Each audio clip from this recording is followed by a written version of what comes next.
The fluorescent lights of the hospital parking garage flickered as I sat in my car at 11:47 p.m., hands gripping the steering wheel so hard my knuckles had gone white. My husband, Marcus, said he was working late. Again. For the 14th night in a row. "Baby, I'm so sorry," his text from 3 hours ago read. "Another late night. The merger is killing me. Don't wait up. I love you. I love you." 3 words that used to make my heart flutter. Now, they felt like sandpaper against my skin. I'm Dr. Naomi Chen, a cardiothoracic surgeon at Presbyterian Hospital. My job is to fix broken hearts, which is ironic considering I couldn't see that my own was being shattered piece by piece. For 6 years, I had been the perfect wife to Marcus Wright, a senior partner at Wright Associates, one of Manhattan's most prestigious law firms. Or so I thought. I turned the key in the ignition, the engine purred to life, smooth and powerful, just like the $90,000 Mercedes SUV Marcus had insisted on buying me last year. "Only the best for my brilliant wife," he had said, kissing my forehead in that patronizing way that I had learned to ignore. The drive from our Tribeca loft to his office in Midtown took 23 minutes at this hour. I had never done this before, never showed up unannounced, never questioned his late nights. I was too busy saving lives, too trusting, too stupid. But tonight was different. Tonight, our nanny Rosa had pulled me aside before leaving, her elderly face creased with worry. "Dr. Chen," she had whispered in her thick Dominican accent, "I don't want to speak out of turn, but Mr. Marcus, she had hesitated, wringing her hands. "Last week, when you were in surgery, a woman called the house phone. She asked for Marcus. When I said he wasn't home, she laughed and said, 'Tell him,' Vanessa called. 'Tell him our baby misses her daddy. Our baby.'" The words had detonated in my chest like a grenade. I had stood there in my designer kitchen, still in my scrubs, and felt my perfect world tilt sideways. Rosa had gripped my arm. "I'm so sorry, Doctora. I should have told you sooner. But I wasn't sure." Now, as I pulled onto Madison Avenue, my phone buzzed. Another text from Marcus. "Just finished. Heading home in 30. Miss you." I smiled. A cold, bitter smile. Let's see about that. The Wright and Associates building rose 47 stories into the Manhattan night, all glass and steel and arrogance.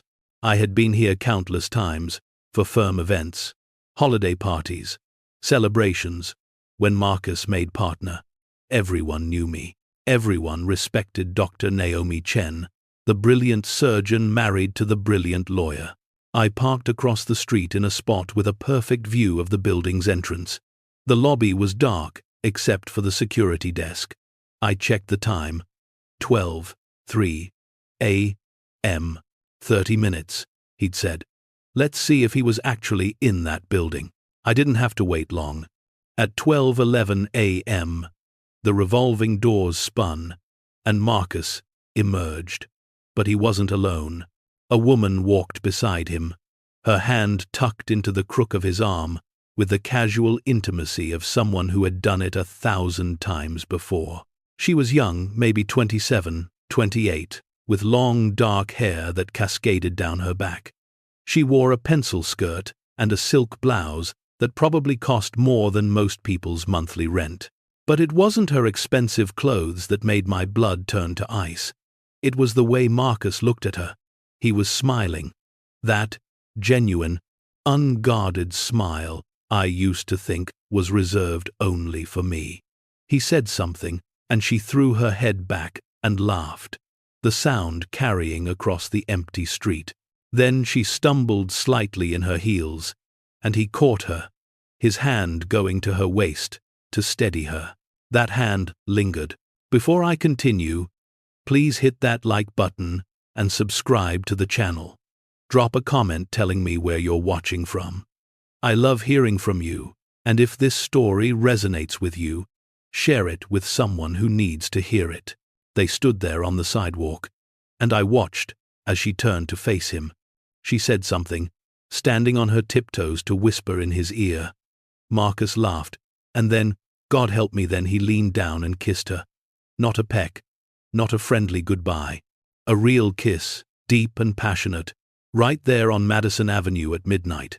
My hand moved to the door handle, ready to burst out of the car, ready to scream, to confront them. But something stopped me. Maybe it was the surgeon in me, the part that had learned to stay calm in crisis, to assess before acting.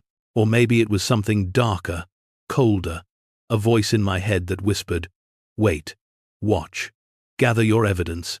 I forced myself to sit back, to breathe, to observe like I was watching a surgery I wasn't performing. A black town car pulled up to the curb. Marcus opened the door for her, ever the gentleman.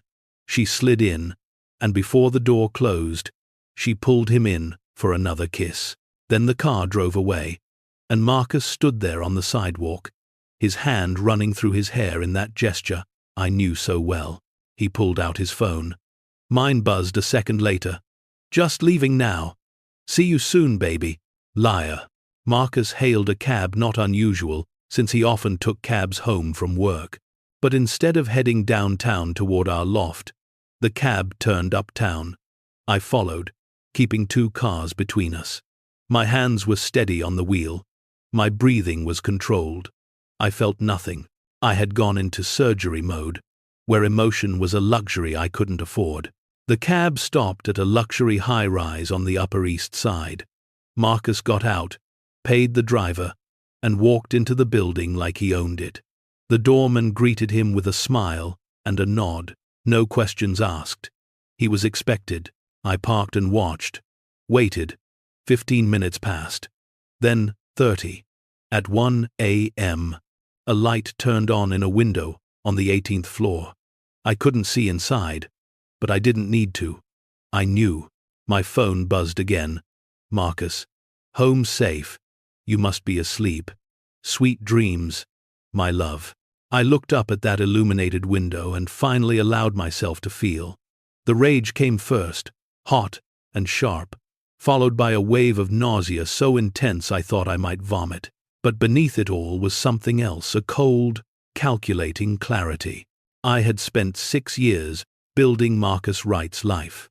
6 years of putting his career first, of attending his firm functions while missing my own hospital events, of entertaining his partners while I was exhausted from 20-hour shifts. 6 years of trying to get pregnant while he said, "Let's wait until I make senior partner, baby. Then we'll have all the time in the world." Senior partner. He'd made it 2 years ago. The pregnancy attempts had continued, me tracking my ovulation, taking hormones, enduring invasive tests. The doctors said there was nothing wrong with either of us, just unexplained infertility. We should keep trying, be patient, consider IVF.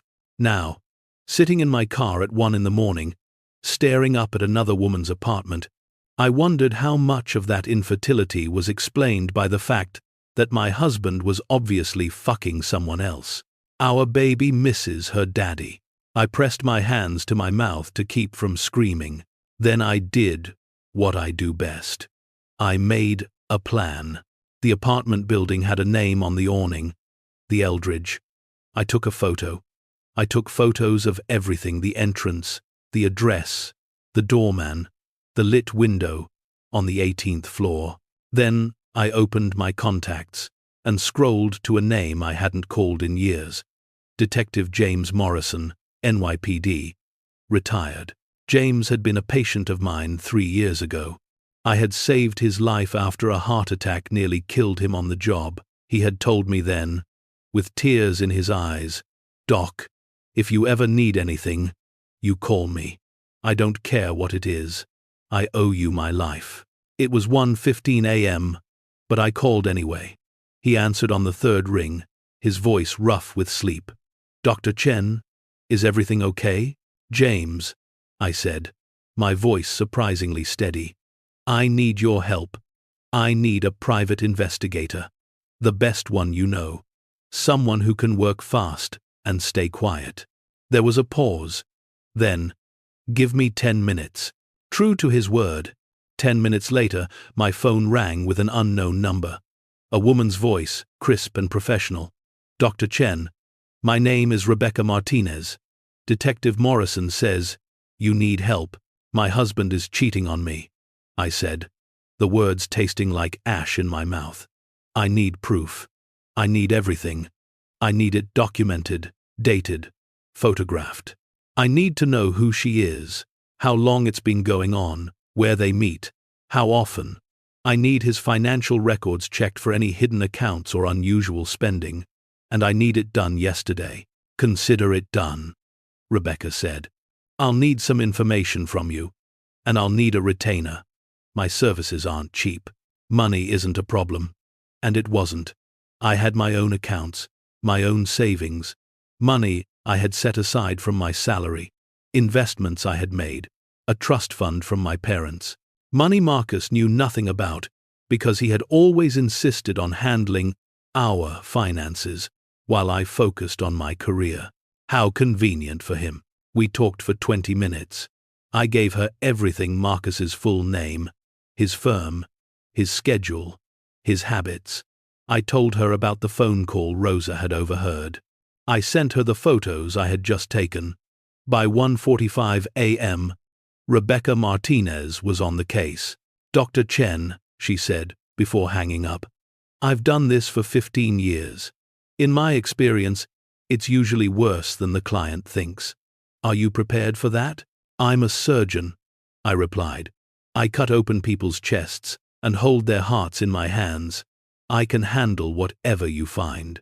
But as I drove home to my lying husband, I wasn't sure that was true. I arrived home at 2:10 a.m. The loft was dark except for the dim light Marcus always left on in the hallway. I could hear him snoring softly from our bedroom, the sleep of someone without a care in the world, without guilt gnawing at his conscience. I stood in the doorway, watching him sleep in our bed, under the 800 thread count Egyptian cotton sheets I had bought. In the bedroom I had decorated, he looked peaceful, innocent, like the man I had married. I wanted to scream. I wanted to grab him by the throat and demand answers. Instead, I went to the guest room, locked the door, and lay awake until dawn, planning my next move. The next morning, I woke to the smell of coffee. I found Marcus in the kitchen, already dressed in one of his Tom Ford suits, looking annoyingly handsome and well-rested. He smiled when he saw me, that billion-dollar smile that had first attracted me to him at a hospital fundraiser 7 years ago. "Morning, sleepyhead," he said, pouring me coffee in my favorite mug, the one that said, "World's Best Surgeon," that he'd given me as a joke. "You came in late. I didn't even hear you. Trauma surgery ran long." I lied smoothly. "Multiple GSWs. Lost one on the table." His face softened with sympathy. "I'm sorry, baby. That's rough." He kissed my forehead, and I had to resist the urge to flinch away. "Listen, I've got another late night tonight. This merger is in its final stages. And—" "I know," I interrupted. "It's fine. I might be late too. They're short-staffed in the cardiac unit." "That's my girl," he said, straightening his tie. "We're both so busy, but it'll be worth it. Right? A few more years of grinding, and we can slow down. Maybe finally start that family we've been talking about. Start that family." The words were knives twisting in my gut. He kissed me goodbye, a quick, passionless peck, and left. The moment the door closed, I ran to the bathroom and vomited. Rebecca Martinez worked fast. By noon that same day, she had sent me a preliminary report that made my previous nausea seem like a minor upset. The woman's name was Vanessa Laurent, 29 years old, junior partner at Marcus's firm, Yale Law School, recruited by Marcus himself 3 years ago, the firm's rising star. 3 years. He had been fucking her for 3 years. The report included photos Marcus and Vanessa having lunch at expensive restaurants. Marcus and Vanessa leaving work together. Marcus and Vanessa entering that Upper East Side apartment building. The Eldridge, apartment 1804. Leased under an LLC that Rebecca had traced back to Marcus's firm. A corporate apartment, officially for visiting clients and out-of-town staff. But the worst was yet to come. Rebecca had found Marcus's secondary phone bill, a phone I never knew existed. The texts between him and Vanessa were intimate, explicit, revolting, but more than that, they told a story. Marcus, can't stop thinking about last night. You're incredible. Vanessa, you're the incredible one. I'm the luckiest woman alive. Marcus, Naomi asked about kids again. I told her we should wait. Vanessa, good. I'm not ready to share you yet. Let her keep waiting. Marcus, she suspects nothing. Too busy with her surgeries. Sometimes, I think she loves that hospital more than me. Vanessa, her loss, my gain. When are you finally going to leave her? Marcus, soon, baby. I promise. Just need to time it right. She's got family money, and I need to make sure the prenup holds up. The prenup. The fucking prenup that I had signed 7 years ago because I was so in love and so trusting, and he had said, it's just a formality, baby. My firm requires it. You know I'd never use it against you. I had signed it without reading it carefully. I had been a surgical resident, working 100-hour weeks, in love with a charming law student who promised me the world. What did I know about prenups? What did I care about protecting assets when I believed in our forever? Rebecca's next email contained something even worse. Bank statements showing that Marcus had been systematically funneling money from our joint account, the account I had been depositing my substantial surgical salary into for 6 years, to that LLC, and to other accounts I didn't recognize. He was stealing from me. Stealing to fund his affair. Stealing to prepare for the day he would leave me for her. The rage that filled me was beyond anything I had ever felt. It was surgical, precise, cold. I didn't cry. I didn't scream. I smiled, because I had just realized something. Marcus was a lawyer. A smart, calculating lawyer. But I was a surgeon. And surgeons don't make mistakes. That evening, I went to work as usual. I scrubbed in for a routine valve replacement, my hands as steady as ever. While I worked, opening a patient's chest, carefully cutting and suturing, I thought about my next steps. Marcus had a plan. That was clear. He was going to keep stringing me along, keep stealing my money, keep fucking Vanessa Laurent, until the moment was right. Then he would divorce me, use that prenup to take what he could, and ride off into the sunset with his young mistress and my money. Well, I had a plan too. And unlike his, mine was going to work. After my surgery, I called my father.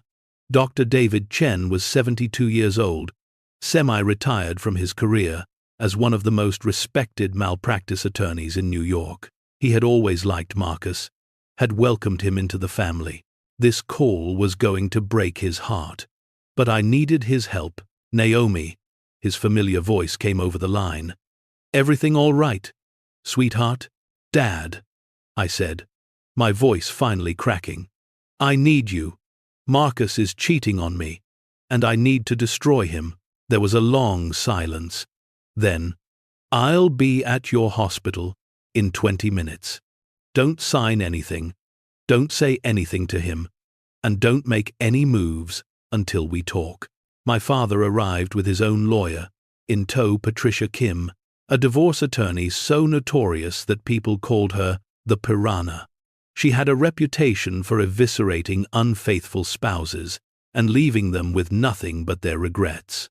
We met in an empty conference room at the hospital. I laid out everything, Rebecca's reports, the photos, the texts, the financial records. My father's face grew darker with each revelation, his hands clenching into fists. That son of a bitch, he finally said. That goddamn son of a bitch. Patricia studied the documents with the cold precision of a predator examining prey. "This is good," she said. "This is very, very good. Adultery, financial fraud, theft of marital assets. Dr. Chen, how much of your income has gone into that joint account?" "All of it," I said. "Roughly $400,000 a year for the past 6 years. Plus bonuses. Maybe $2.8 million total." Patricia's eyes lit up. "And how much of his income?" "He always said his salary went to retirement accounts and investments for our future." "Bullshit," Patricia said flatly.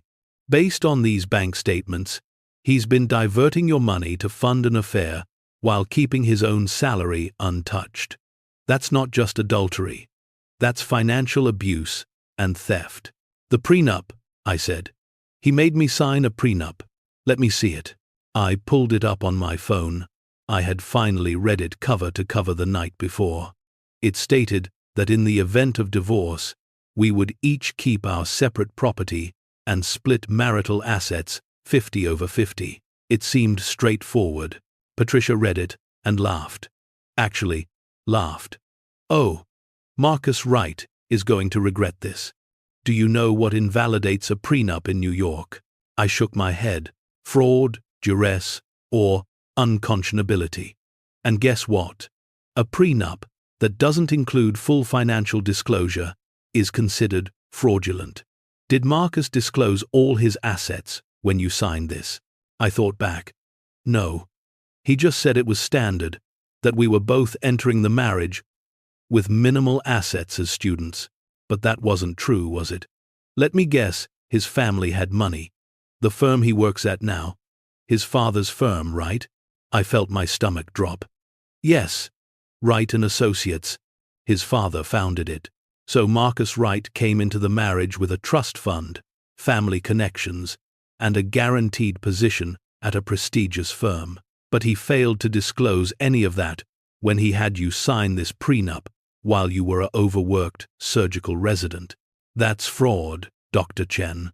This prenup is toilet paper." My father spoke up. "What's our strategy?" Patricia smiled like a shark. "We're going to freeze all accounts immediately. We're going to file for divorce with cause adultery and financial fraud. We're going to demand full restitution of all marital funds he stole, plus punitive damages. And we're going to make sure Vanessa Laurent loses her job, her reputation, and any chance of a future with Marcus Wright. I want more than that," I said quietly. "I want him to lose everything he values. His career, his reputation, his father's respect. Everything." Patricia and my father exchanged glances. Then Patricia nodded. "Then we're going to need something nuclear. Something that will destroy him professionally, not just personally." I smiled. "I think I know exactly what that is." The key to destroying Marcus wasn't just proving the affair. It was proving he had violated legal ethics. And thanks to Rebecca's continued investigation, I had exactly what I needed. She had dug deeper into that LLC that leased Vanessa's apartment. It turned out Marcus had set it up using firm resources, billing it as a legitimate business expense for client development. He had been defrauding his own firm for 3 years to house his mistress, but it got better. Some of those texts between Marcus and Vanessa weren't just romantic, they were about cases, confidential client information, attorney-client privilege violations. Vanessa, as a junior partner, had been discussing active cases with Marcus in ways that compromised client confidentiality. In one particularly damning exchange, Marcus had written, "Just use the Johnson strategy we discussed in bed. They'll never see it coming." That was pillow talk about legal strategy. That was an ethics violation. That was grounds for disbarment. Patricia nearly wept with joy when I showed her. "Dr. Chen, you beautiful genius. This isn't just a divorce anymore. This is a professional ethics investigation. We're going to report him to the Bar Association. And to his father," I added. I want Thomas Wright to know exactly what kind of son he has. My father put his hand on my shoulder. Naomi, are you sure? Once we do this, there's no going back. Marcus's career will be over. His father will disown him. You'll make enemies. I thought about 6 years of trying to get pregnant. 6 years of hormone shots and disappointment and tears, while Marcus was fucking Vanessa Laurent in an apartment paid for with my money. I thought about his texts. Let her keep waiting. I thought about how he looked at her on Madison Avenue with a tenderness he hadn't shown me in years. I'm sure, I said. Let's bury him. If this story is making your blood boil like mine was, make sure you're subscribed and hit that notification bell so you don't miss what happens next. Trust me, the revenge gets so much better. Your support means everything to this channel. The next 3 weeks were a carefully orchestrated campaign. Rebecca continued surveillance, documenting every meeting between Marcus and Vanessa. Patricia prepared an airtight divorce filing. My father reached out quietly to certain members of the New York Bar Association colleagues who owed him favors, who respected his decades of work. And I played the perfect wife. I smiled at Marcus over breakfast. I asked about his day. I even suggested we go to our favorite restaurant for our anniversary, a date that was coming up in 2 weeks. Really? Marcus had seemed surprised but pleased. I'd love that. Baby, I'll make a reservation at Daniel. Our spot, where he had proposed to me 7 years ago. The irony was almost too much. But I had a different plan for our anniversary.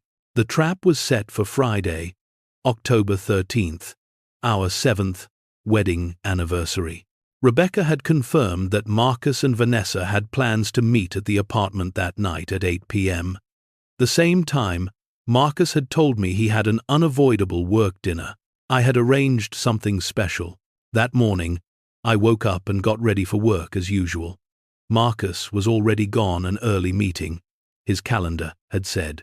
I made coffee, fed our cat. Pancake. Yes, we had a cat. And yes, I was taking her in the divorce, and reviewed the plan one final time. At 10 a.m., Patricia filed for divorce in Manhattan Family Court. She also filed an emergency motion to freeze all accounts and assets, accompanied by Rebecca's 200-page report documenting every instance of adultery, theft, and fraud. At 10:30 a.m., my father hand-delivered a formal complaint to the New York State Bar Association, detailing Marcus's ethics violations, complete with printed text messages and financial records.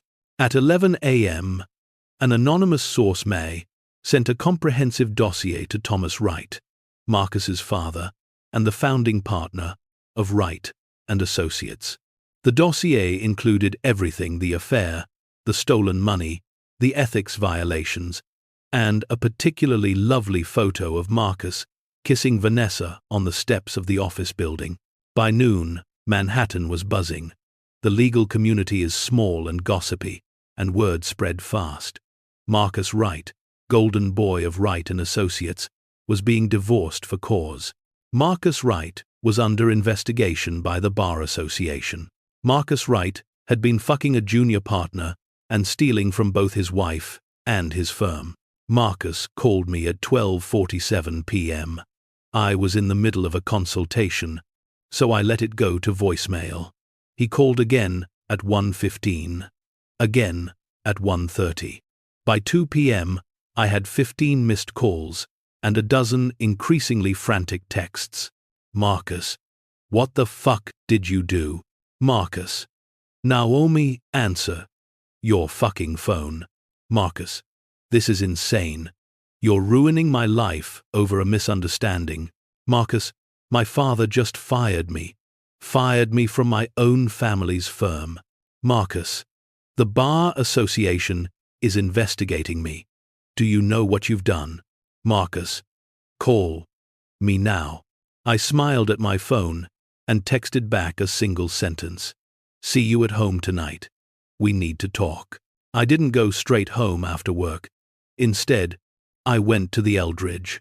Rebecca had done her job perfectly. She had bribed a maintenance worker to let us into apartment 1804 while Vanessa was at work. The apartment was exactly what I expected. Expensive furniture, tasteful art, a king-sized bed with rumpled sheets, but what I needed was evidence that couldn't be denied, couldn't be explained away. I needed something that would haunt Marcus forever. I set up 3 small cameras, one in the bedroom, one in the living room, one in the entrance hallway.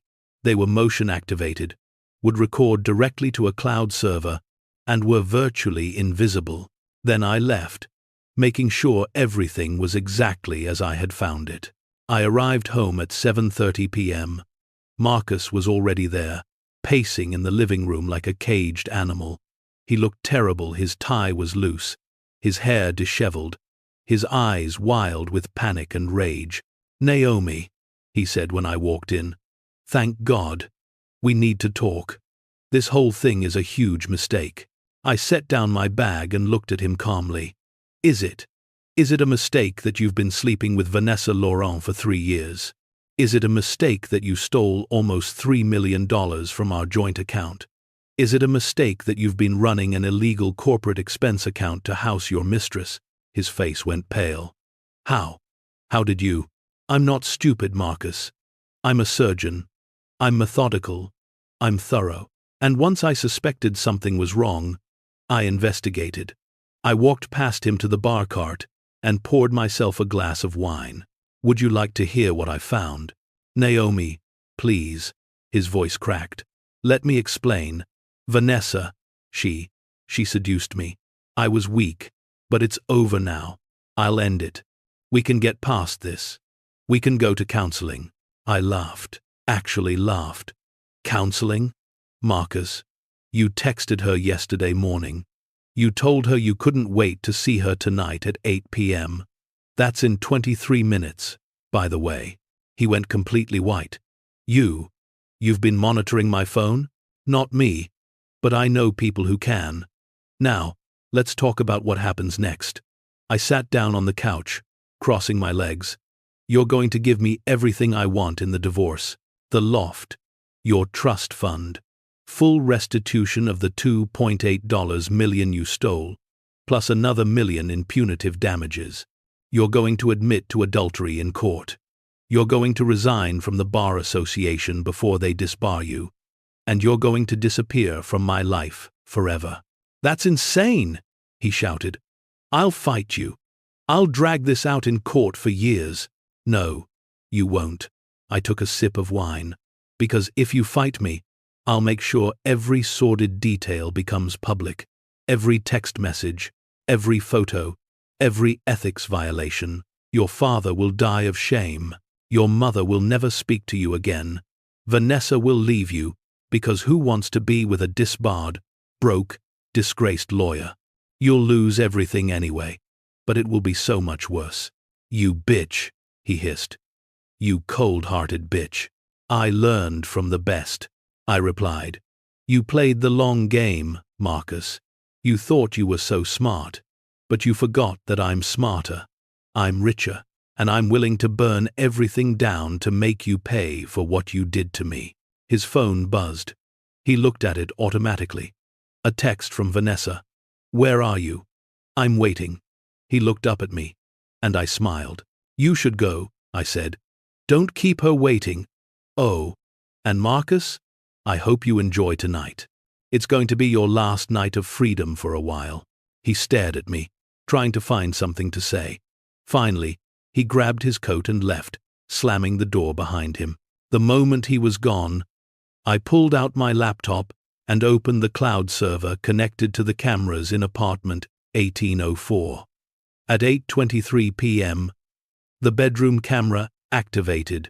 I watched, dispassionate, as Marcus and Vanessa came into view. I didn't watch the sex. I didn't need to. What I needed was the conversation that happened after. The camera captured it all. Marcus telling Vanessa about the divorce, the bar investigation, his father firing him, Vanessa's face going from concerned to horrified to calculating in the span of 30 seconds. "Wait," she said, sitting up in bed. "You're saying Naomi knows everything? You're broke? You're being investigated?" "It's temporary," Marcus insisted. "I'll fight it. No." Vanessa stood up, started pulling on her clothes. "No, Marcus, this isn't what I signed up for. You said you were going to leave her. You said you had money. You said, Vanessa, baby, please, we can figure this out. We love each other." She laughed, a harsh, ugly sound. "Love you? Marcus, I tolerated you because you were successful, because you had money and status. Now, you're just a cheating, disbarred, broke, has-been, and I'm not going to let you drag me down with you. Are you serious right now?" "Dead serious. We're done. And if the Bar Association contacts me, I'm going to tell them everything was your idea.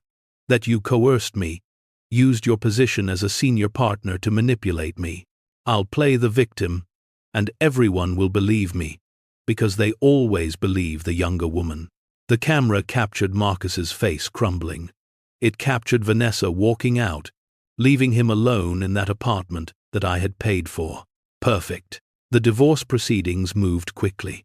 With all my evidence, Marcus had no choice but to agree to my terms.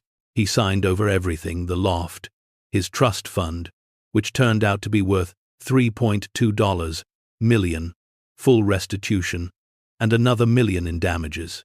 The prenup was thrown out due to fraudulent disclosure. The Bar Association suspended his license pending investigation. His father publicly disowned him.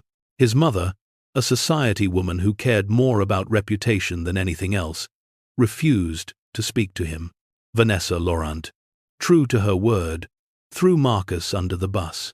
She testified to the Bar Association that he had pressured her into the relationship, used firm resources inappropriately, and violated client confidentiality. Her testimony, combined with the evidence I provided, was damning. Marcus Wright was disbarred 6 months later. By then, he was living in a studio apartment in Queens, working at a small personal injury firm as a paralegal. Vanessa had moved to California, engaged to a Silicon Valley CEO. And me? I kept working. I kept saving lives. I bought a beautiful brownstone in Brooklyn, adopted 2 more cats to keep Pancake company, and focused on my career. I also started dating my anesthesiologist, Dr. James Tucker. He was kind, funny, brilliant, and most importantly, he had integrity. On our 3rd date, I told him the whole story. He listened without judgment, and when I finished, he said, "You're the strongest person I've ever met." 6 months later, I got pregnant. Naturally.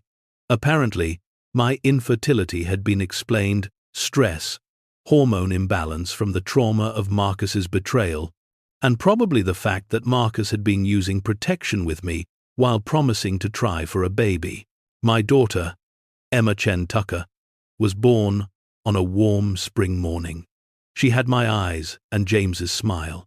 She was perfect. On Emma's 1st birthday, I received a letter.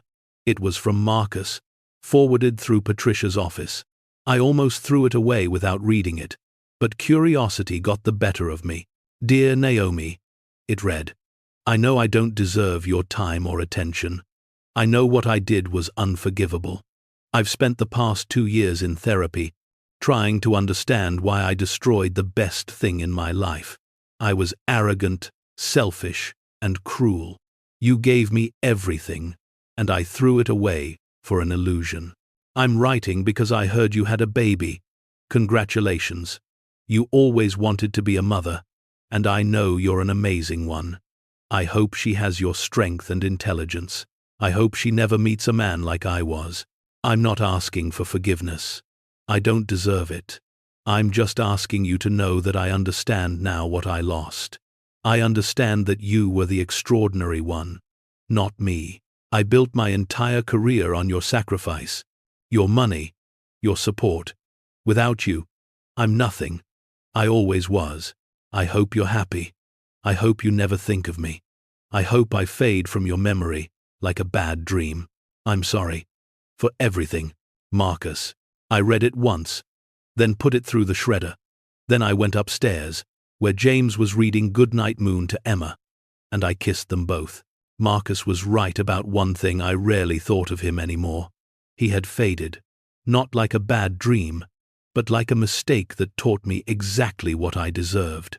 And what I deserved was this: a man who chose me every day, a career I loved, and a daughter who would grow up watching her mother thrive. 3 years after the divorce, I ran into Thomas Wright at a hospital fundraiser. Marcus's father was in his 80s now, frail but still sharp.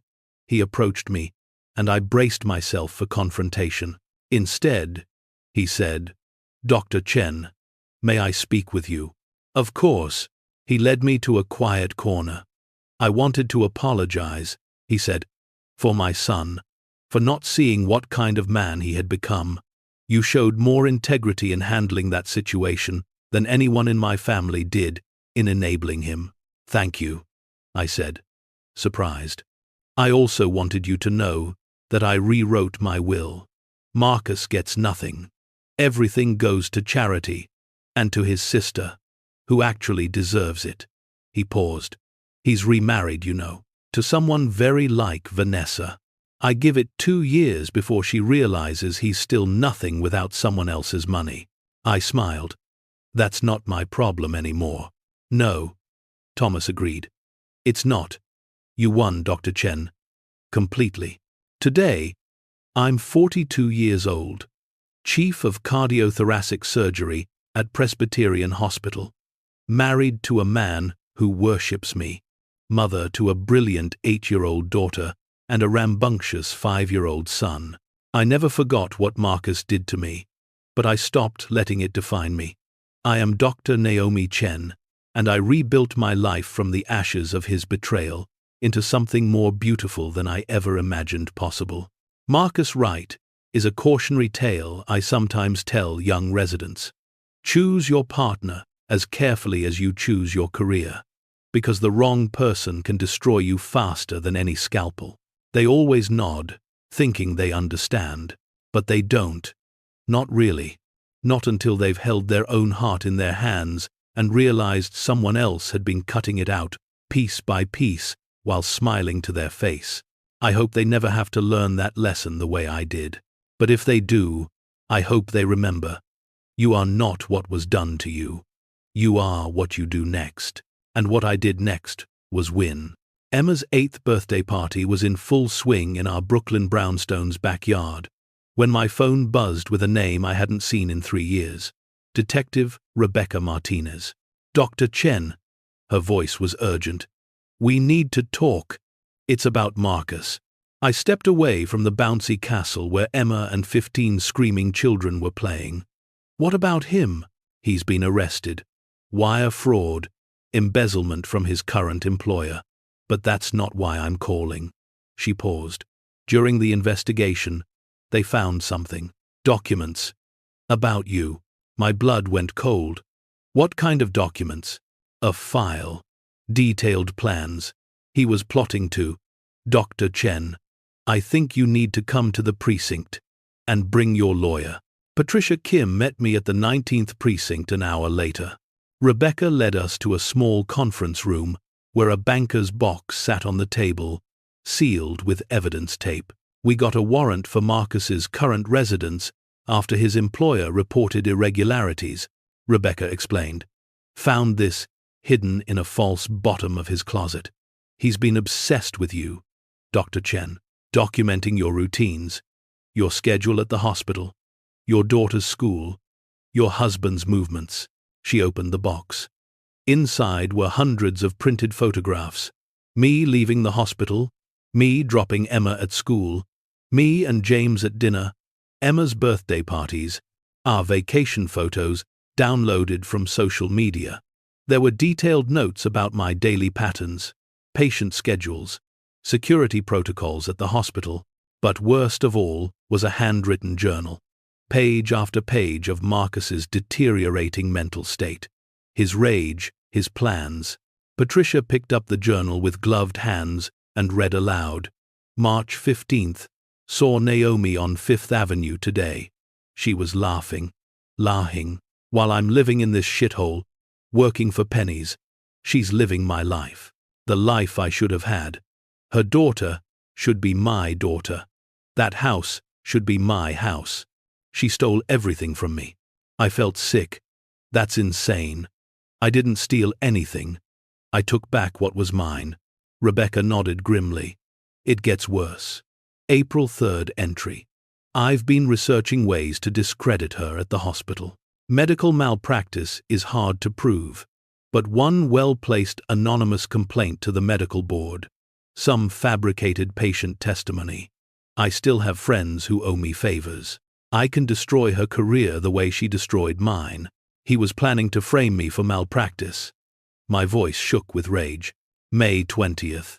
Patricia continued reading. The daughter is the key. If something happened to the daughter, an accident, a kidnapping, Naomi would finally understand what it feels like to lose everything that matters. I'm not saying I would actually do it, but I've researched the school's security. It's surprisingly lax. The nanny picks her up at 3:15 p.m. every Tuesday and Thursday. There's a 3-block walk to the car. A lot could happen in 3 blocks. James, who had insisted on coming despite my protests, lunged forward. That motherfucker was planning to hurt our daughter. We don't know if these were actual plans or fantasies, Rebecca said quickly. But, combined with the wire fraud charges, stalking, harassment, we're pushing for significant jail time. He violated the restraining order you got during the divorce just by compiling this information. I sat down heavily. 3 years. 3 years I thought I was safe, thought it was over, thought Marcus had moved on. Instead, he'd been spiraling into madness, plotting revenge. There's one more thing, Rebecca said quietly. She pulled out a plastic evidence bag containing a flash drive. This was labeled insurance. Want to see what's on it? Patricia plugged it into a laptop. The folder contained dozens of video files, all dated from the past 2 years. Marcus had been secretly recording his current wife, Brianna, a 6-year-old paralegal from his firm. The videos showed him being verbally abusive, throwing objects, once even shoving her against a wall. But the file that made my stomach turn was labeled Practice Run. The video showed Marcus following a young mother and child through Central Park, staying exactly 50 feet behind them for 20 minutes, documenting their routine, their path, the moments when they were most vulnerable. Oh my God, I whispered. He was practicing stalking techniques, getting ready to. We're recommending a psychiatric evaluation, Rebecca said. This isn't just revenge planning. This is obsession with violent ideation. Dr. Chen, I need to ask, have you noticed anyone following you? Any strange calls? Anything unusual at all? I thought back over the past months. Last month, someone sent flowers to the hospital. Black roses. No card. Security checked. But they were delivered by a generic courier service, paid in cash. What did you do with them? Threw them away. Thought it was a weird patient gift. Or a wrong delivery. Rebecca made a note. That was him. Testing to see if he could reach you at work. What else? Emma's school called a few weeks ago. Said a man claiming to be her grandfather tried to sign her out early. I don't speak to my parents anymore after they sided with Marcus initially, but when I called my father, he said he never went to the school. Physical description, the secretary said, mid-40s, brown hair, professional looking. She didn't let him take Emma, obviously, but I felt my hands shaking. That was Marcus, wasn't it? He was trying to take my daughter. James grabbed my hand. We're moving. Today. New house, new security system, everything. I'll arrange a protection detail, Rebecca said. Marcus is in custody now, but given the severity of these threats, the DA will oppose bail. Dr. Chen, I need you to write a victim impact statement for the bail hearing tomorrow. Detail everything, the divorce, the theft, and now this stalking. We need to make sure he never gets within a mile of you or your family again. The bail hearing was a circus. Marcus, now 45, and looking haggard in an orange jumpsuit, was led into the courtroom in shackles. His eyes found mine immediately, and the hatred in them was so intense, I actually flinched. His public defender, a young woman who looked overwhelmed, argued, "Your Honor, Mr. Wright has no prior criminal record. The charges of wire fraud are related to a misunderstanding with his employer about expense reimbursements. As for the alleged stalking, my client maintains that he was simply keeping track of his ex-wife's success out of personal interest, not malicious intent. The journal entries are simply private thoughts, protected by the First Amendment. He never acted on anything written there." The prosecutor, ADA, Michelle Torres, stood up. "Your Honor, personal interest doesn't explain detailed maps of the victim's 8-year-old daughter's school route. It doesn't explain practice-run videos of Mr. Wright following unknown mothers and children. It doesn't explain black roses sent to the victim's workplace or attempted abduction of her child using a false identity." "Alleged attempted abduction," the public defender interjected weakly. "The school has video footage, Your Honor. We can prove it was Mr. Wright." Ada Torres turned to face Marcus. "This isn't a man who made mistakes. This is a predator who has spent 3 years planning how to destroy a woman who dared to hold him accountable for his actions. Dr. Naomi Chen divorced him because he committed adultery and stole nearly $3 million from her. She won because she had evidence. Now he wants revenge, and he's escalated from financial crimes to violent fantasies involving a child." The judge, a stern woman in her 60s named Justice Ellen Crawford, looked at Marcus over her glasses. "Mr. Wright, do you have anything to say?" Marcus stood. His lawyer tried to stop him, but he shook her off. "Yes, Your Honor. I want to address the court and Dr. Chen directly." "Mr. Wright, I strongly advise," his lawyer began. "I don't care." Marcus turned to face me. "Naomi, you sit there acting like you're the victim, but you destroyed my life. You took everything from me, my career, my family, my reputation. My own father died 3 months ago and refused to see me on his deathbed because of you, because of the lies you told." "Mr. Wright," the judge warned. "I'm not finished." Marcus's voice rose. "You painted me as a monster because I made one mistake. I fell in love with someone else. So what? It happens every day. But you couldn't accept that. You couldn't accept that maybe, just maybe, you were the problem. Always at the hospital, never home. More concerned with your precious surgeries than your own marriage." I stood up, and James tried to pull me back down, but I shook him off. "One mistake? Marcus, you had an affair for 3 years. You stole my money. You lied about trying to have a baby while you were sleeping with someone half my age. And now you're stalking my daughter? You're planning to hurt a child because you can't accept that you destroyed your own life through your own choices? That's enough from both of you," Justice Crawford snapped. "Mr. Wright, sit down. Dr. Chen, sit down." We both sat, but Marcus wasn't done. "I wrote those things because I was angry. I never would have acted on them. Never. I have a wife now, Brianna. I'm trying to rebuild, but you can't let me move on, can you? You had to keep winning, keep destroying me. Your wife filed a restraining order against you 2 days ago," Ada Torres said quietly, "after police showed her the videos of you physically assaulting her. She's pressing charges for domestic violence. So please, continue telling us how you're the victim here." Marcus's face went white. The courtroom erupted in whispers. Justice Crawford banged her gavel. "Bail is denied. Mr. Wright, you will remain in custody pending trial on all charges: wire fraud, embezzlement, stalking, attempted kidnapping, harassment, and assault.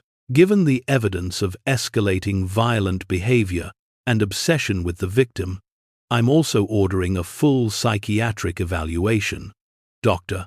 Chen, I'm issuing a permanent restraining order on your behalf and your daughter's. Mr. Wright is not to come within 500 feet of you, your family, your home, or your workplace upon release, which, given these charges, won't be for a very long time. As they led Marcus away, he turned one last time. This isn't over, Naomi. It's never over. But it was. Because, this time, he was going away for years, and I was going to make sure of it. The trial took 8 months to come to court. In that time, I hired the best security firm in New York to protect my family. We moved to a gated community in Westchester with 24/7 security.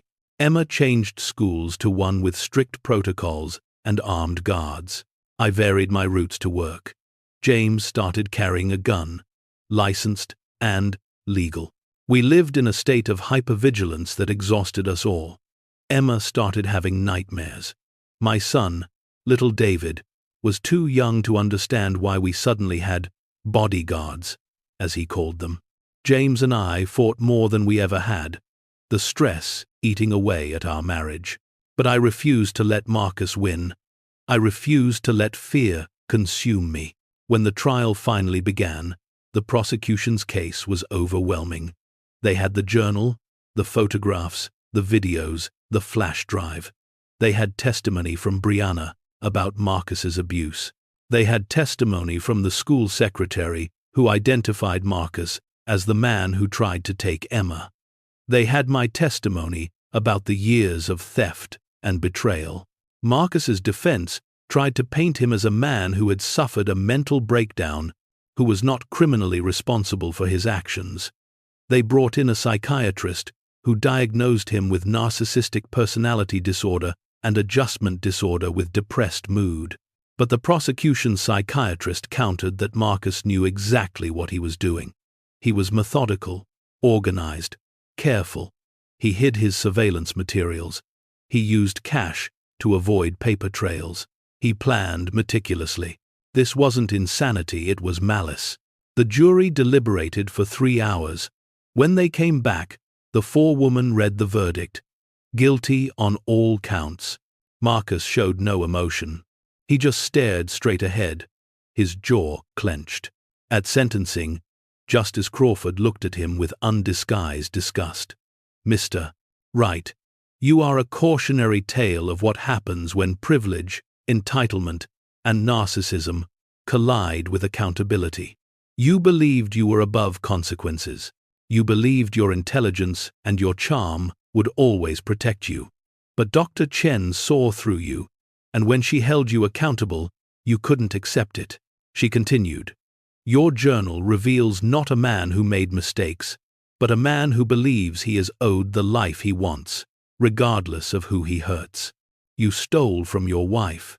You betrayed her trust. When she stood up for herself, you escalated to stalking and violent fantasies about harming a child. This court finds you to be a danger to society and to Dr. Chen and her family specifically. For the wire fraud and embezzlement, 5 years. For the stalking, 3 years. For attempted kidnapping, 10 years. For assault of Brianna Wright, 2 years. Sentences to run consecutively. Total 20 years in state prison, with the possibility of parole after serving 85% of your sentence. 20 years. Marcus would be 65 when he got out. His life, effectively, was over. As they led him away, he looked at me one final time. This time, there was no hatred, just emptiness. The realization that he had destroyed himself far more completely than I ever could have. Life slowly returned to normal. We stayed in Westchester. Emma's nightmares faded. David grew into a rambunctious toddler with no memory of the fear. James and I went to couples therapy and came out stronger. I threw myself into my work with renewed purpose. I started a foundation for women, escaping abusive relationships, using part of the money I'd won from Marcus. We provided legal services, therapy, safe housing, and job training. Within 3 years, we'd helped over 500 women rebuild their lives. One of those women was Brianna, Marcus's second wife. She came to me 6 months after the trial, nervous and ashamed. "Dr. Chen," she said, sitting in my office. "I don't know if you remember me." "I remember," I said gently. "How are you?" "I'm surviving." I wanted to apologize. I knew he was married when we met. I knew he was. She started crying. "I'm not making excuses, but he lied to me too. Told me you were cold, cruel, that you'd forced him out of his job. I believed him, and then I married him, and—" She touched her wrist, where I could see the faint outline of an old bruise. "You don't need to apologize to me," I said. "He's the one who hurt us both. Why are you being kind to me? I helped him cheat on you." I sighed. "Because I've learned something about men like Marcus. They don't change. They find new victims. You were younger than me, less experienced, easier to manipulate. He would have found someone regardless. The problem was never us. It was always him." Brianna wiped her eyes. "I saw your foundation. I wondered if there's any way I could help. I'm a paralegal. I can't afford to donate money, but I could volunteer. We could use good paralegals," I said, smiling. "Welcome to the team." Over the next year, Brianna became one of our most valuable volunteers. She understood the legal system, and more importantly, she understood the psychology of abusive men. She could spot the red flags, the manipulation tactics, the gaslighting. She saved lives. One evening, as we were closing the office, she said, "You know what's crazy? Marcus probably thought breaking us would be his revenge. Instead, we built something beautiful from the ashes." She was right. That's exactly what we'd done. Emma turned 16 the year Marcus became eligible for his first parole hearing. She was tall now, brilliant, planning to study pre-med at Columbia. She looked like me but had James's kindness, his steady, emotional intelligence. She knew the story, of course. We'd told her an age-appropriate version when she was 12, and the full truth when she turned 15. She'd taken it surprisingly well. "So my biological father was going to be a cheater who stole from you," she'd said matter-of-factly. "And instead, you chose Dad, who's actually amazing. Sounds like you upgraded." James had cried, hearing that. So had I. Now, as we sat in my home office reviewing the parole board's notification, Emma asked, "Are you going to testify against him?" "Yes," I said. "They want a victim impact statement. Can I come?" I looked at her. This strong, confident young woman who bore no scars from Marcus's obsession because we'd protected her so well. "Why would you want to?" "Because I want him to see what he lost. Not just you, but the family he could have had. I want him to see that we're thriving, and his hatred accomplished nothing." The parole hearing was in a grim room at Sing Sing Correctional Facility. Marcus was brought in, and I barely recognized him. He was 61 now, his hair completely gray, his face lined and weathered. 16 years in prison had broken something in him. The parole board asked their questions. Marcus answered in a monotone, his eyes downcast. Yes, he'd completed his anger management program. Yes, he'd attended therapy. Yes, he understood what he'd done wrong. When it was my turn to speak, I stood and walked to the microphone. Marcus looked up, and our eyes met. 16 years ago, I began. The man sitting before you was my husband. I loved him. I trusted him. I built a life with him, and he betrayed that trust in every possible way: adultery, theft, fraud, and ultimately violence and stalking. I paused. The parole board has asked me whether I believe Marcus Wright is rehabilitated, whether I believe he poses a threat to society. I can't answer that. I'm not a psychiatrist, but I can tell you what I know. I know that he spent 3 years after our divorce obsessively planning to harm me and my daughter. I know that he abused his second wife. I know that he showed no remorse until he was caught. And I know that even after 16 years, when he looks at me, I still see hatred in his eyes. Marcus flinched, but didn't deny it. However, I continued, I'm not here to argue for or against his parole. I'm here to say this. Marcus Wright took years from my life. He took my trust, my money, and my peace. But he didn't take my future. I rebuilt. I thrived. I created a family and a life that he could never touch. His obsession with destroying me only destroyed himself. I turned to face him directly. If you're released, Marcus, I hope you find peace. I hope you get therapy. I hope you build a life that doesn't revolve around hatred and revenge. Because I did, and it was the best decision I ever made. Then Emma stood up. The parole board looked surprised they hadn't expected her. She walked to the microphone and stood next to me. My name is Emma Chen Tucker, she said, her voice clear and strong. I'm the daughter doctor Chen had after divorcing you. You planned to hurt me when I was 8 years old. You saw me as a tool to hurt my mother. But you need to understand something. You didn't hurt me. You didn't even touch me. Because my mother is the strongest person I know, and she protected me. She built a life so full of love and success that your hatred couldn't penetrate it. She paused, and I saw tears in Marcus's eyes. I'm going to Columbia next year. Pre-med. I'm going to be a surgeon like my mom. I'm going to save lives and build things and be happy.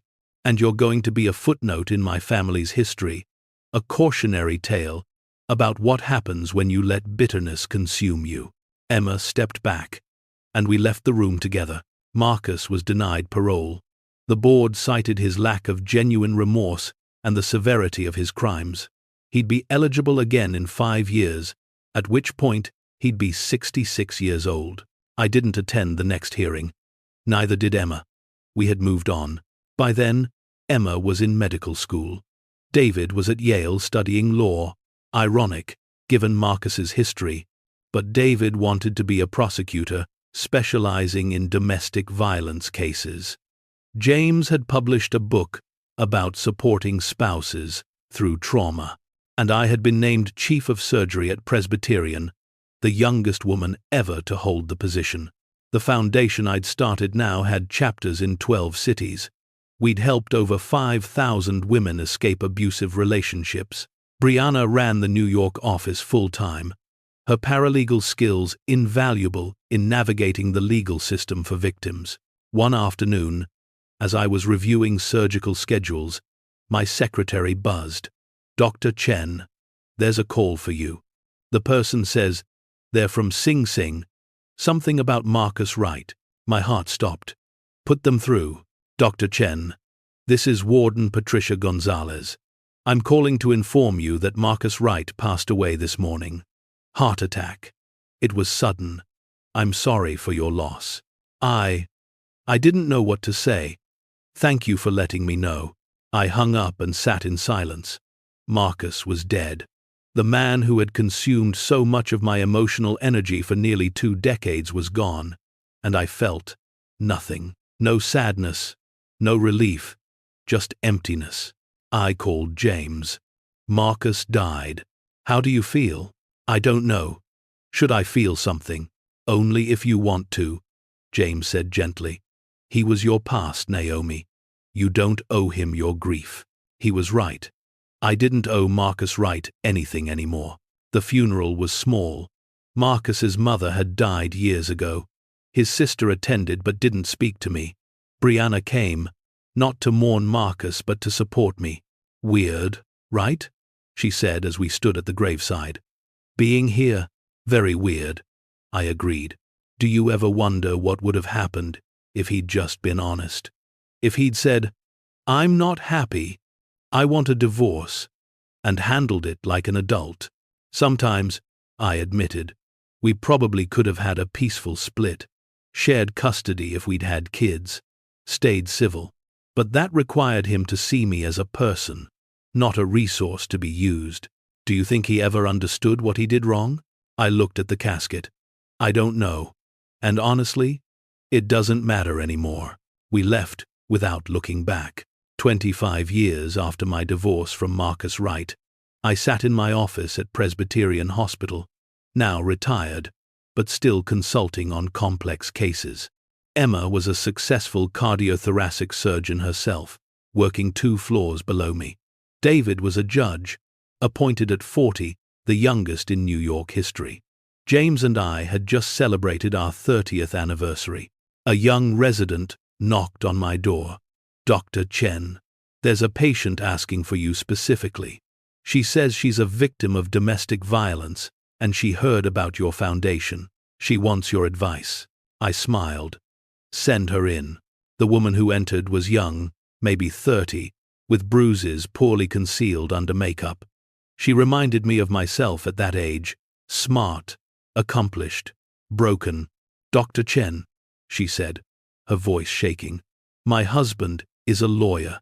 He's been stealing from me, cheating on me, and I just found out he's planning to take our daughter. I don't know what to do. Everyone says I should try to work it out, go to counseling, but you know it won't get better." I finished for her. "It will only get worse." She nodded, tears streaming down her face. I handed her a tissue and pulled out a card. "This is the number for my foundation. Call them today. They'll connect you with lawyers, therapists, and a safe house if you need it. They'll help you document everything, gather evidence, and build an escape plan. I can't afford. You don't need to. We work on a sliding scale. Some women pay nothing. Some pay it forward when they're back on their feet." I leaned forward. "I know you're scared. I know it feels impossible. But I promise you, on the other side of this nightmare is a life you can't even imagine yet. A life where you're free, successful, happy. A life where his betrayal becomes your origin story, not your ending."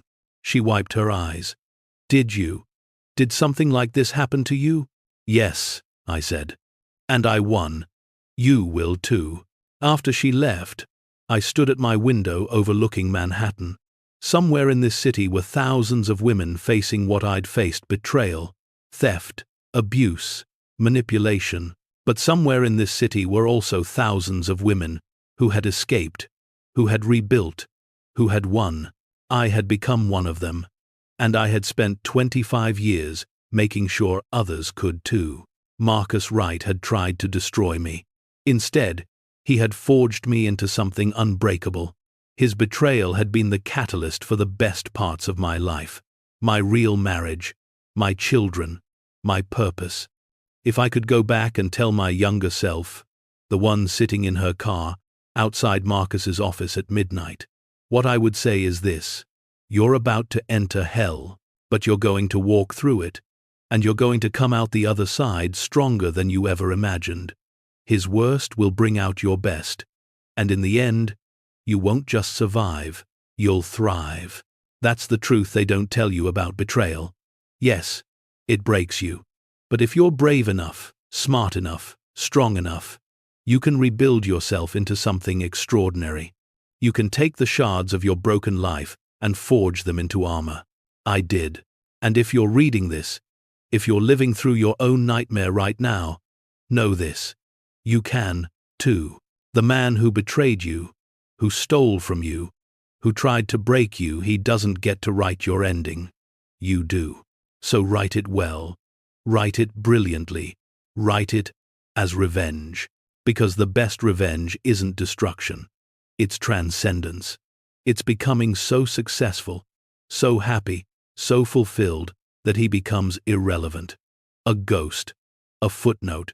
Write your story so well that when people hear his name, they don't remember what he did to you. They remember what you did next. Thank you for staying until the end. If this story gave you the justice you needed to see, check out the other videos on screen. They're just as satisfying. And if you haven't subscribed yet, What are you waiting for? See you in the next story.